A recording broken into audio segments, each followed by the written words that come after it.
Now, joining me tonight to discuss the challenges of the ongoing search and the possible implications of this incident on aviation safety and procedures, I have Dr. Sin Chen-chung. He's Director of the Air Traffic Management Research Institute. Welcome, Dr. Sin.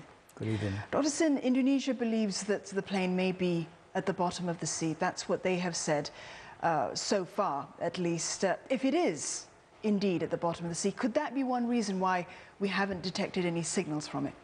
Yes, that poses a challenge because of its underwater. The density of the water hamper the ability of powerful transmission of signal, which make detection harder.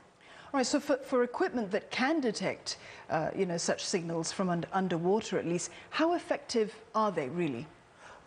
Today, the technology is pretty advanced, and applying different kind of detection equipment should be able to find it.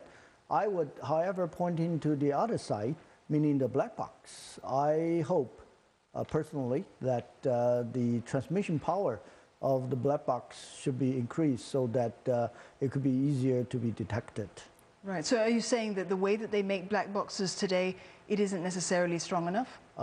Isn't necessarily the best. Right, okay. Yeah. Well, from what we know from visual searches, we just saw in that story just now from my colleague that the personnel are doing visual searches from aircraft. I mean, how effective can that be? It could be very effective if people are trained, and it's still one of the most usable method of detection. So what specifically are they actually looking for? They're looking, generally they're looking for debris. Debris with a particular shape or particular color. For instance, the shape of a wingtip is very peculiar, and so they try to find it. And on the other hand, life jacket always carry a very distinct color. So it's easier to be differentiated from the water. How tough do you anticipate their job really is, though, especially now, with the monsoon season and so on? The water out there look pretty choppy as well.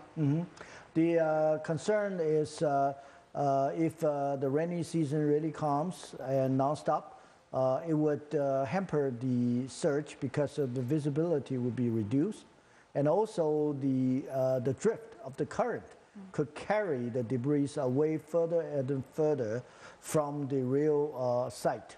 Right.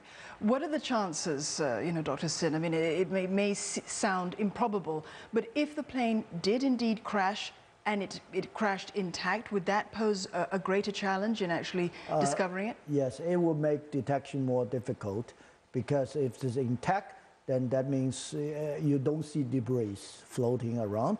Then unless you know the exact location, it will be much harder. All right, so what air traffic control in Indonesia has said is that it lost contact with the pilots around halfway, through the flight. What would actually cause such a massive loss of communications? If everything is lost instantly and never come back, it points to a logical conclusion that it's highly possible the structure was disintegrated and the system decapacitated. All right. So we do know both pilots were experienced. The captain in particular, he'd clocked some 20,000 hours of flying. How far does experience count, especially with such bad weather conditions? I mean, if indeed that had anything to do with it. Right. Experience counts a lot, because with experience, you're more capable in making the right judgment and also be able to make a decision much quicker. All right. How would you actually assess then, current weather prediction and processing systems? I mean, we spoke last night on the phone. You mentioned that perhaps more could be done to support this. Yeah, the current setup, I would say, is pretty complete, because pilot can receive pre-flight briefing on weather forecast, and then during the flight, on board the aircraft, we have a sophisticated weather radar and a weather sensor that will provide real-time weather input. In addition, through either voice communication or data communication, pilot can receive weather update from ground controller or from the airline flight operation center. Right. However, having said that, if you say, could there be further improvements? I would say definitely yes. For instance, we can improve on the quality of the forecast, increase the frequency of the forecast. All those could potentially help future aviation safety. All right, thank you very much for coming to the studio to share those perspectives with me, Dr. Sin.